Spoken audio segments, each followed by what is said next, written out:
অদ্ভুত তাই না?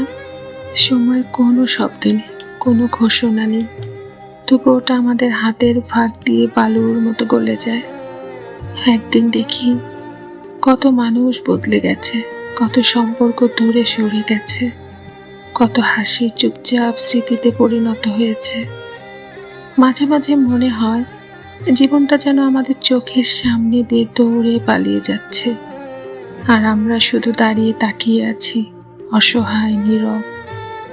যে কথাগুলো বলার দরকার ছিল বলা হয়নি, যে মুহূর্তগুলো ধরে রাখা দরকার ছিল হারিয়ে গেছে, যে মানুষগুলোকে কাছে রাখার কথা ছিল তারা এখন শুধু নাম ছাড়া কিছুই নয়।